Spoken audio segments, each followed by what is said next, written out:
కర్ణాటక దాకా రావాల్సిన పరిస్థితి ఎందుకు వచ్చింది? ఏముంది సార్, ఇప్పుడు ఫ్రీ బస్సు చంద్రబాబు నాయుడు గారు ప్రకటించారు. అయ్యా మేము కాదనలేదు. మేము అడిగేది ఏంటంటే ఆ రోజు ఆయన పెద్ద ఆయన ఏవైతే ప్రకటించాడో నేను ఆటో కార్మికులకి 15,000 రూపాయలు వేస్తానని, ఆ 15,000 కూడా చాలు మా డిమాండు. మాకు కుటుంబానికి 25,000 కావాలి. లేని పక్షంలో గవర్నమెంట్ హ్యాండ్ ఓవర్ చేసుకోండి ఈ ఆటోలన్నీ.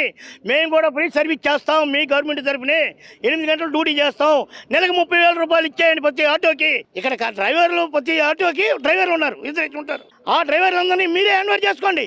ఇప్పుడు లోగడ ఒకసారి ప్రైవేటు వాహనాలన్నీ గవర్నమెంట్ యూనియన్ చేసుకుంది. విజయవాడలో ప్రైవేటు డ్రైవర్లందరినీ గవర్నమెంట్ హ్యాండ్ ఓవర్ చేసుకుంది.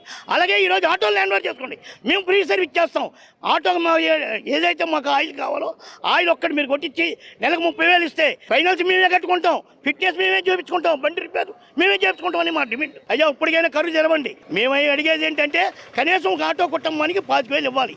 మీరు ఉద్దక్షణ ఇస్తున్నారు. పెన్షన్లు ఆడవాళ్ళకి 16 సంవత్సరాలు చదువుకున్న వాళ్ళకి అనేకమైన పథకాలు ఇచ్చారండి. మీరు ఈరోజు ఆటో వాళ్ళని కూడా మీరు ఆదుకోవాలి. ఆటుకోకపోతే ఏం చేస్తారు? ఉరి పోసుకుంటారు, చస్తారు. భార్య పిల్లలతో పురుగుల మంది తాగి చేస్తారు. ఈరోజు తెలంగాణలో 125 మంది 120 మంది చనిపోయారు సార్. మీరు ఇంకైనా చెప్పాం కదా, మేము ఇప్పటి నుంచి కాదు కదా, 6 నెలల నుంచి. లోకేష్ బాబు గారిని గెలవక ముందే మేము కలిసాం. గంట సేపు తన మాతో మాట్లాడాడు. చాలా సంతోషించాం. బ్రహ్మాండంగా మీకు మన కార్మికులకు అన్యాయం జరగనేమో, గవర్నమెంట్ మాది టీడీపీ గవర్నమెంట్, కూటమి గవర్నమెంట్ వస్తే ఇమ్మీడియట్గా పెద్ద ఆయనతో కూర్చోబెట్టి మీకు సమావేశాలు మీటింగ్ అరేంజ్ చేద్దాం, ఎలా తెలపాలి ఏంటి అనేది కూడా ఆయన నిర్ణయిస్తున్నారు. కానీ ఆ నిర్ణయం నీటిలోనే కలిసిపోయింది. ఇంతవరకు అది జరగల.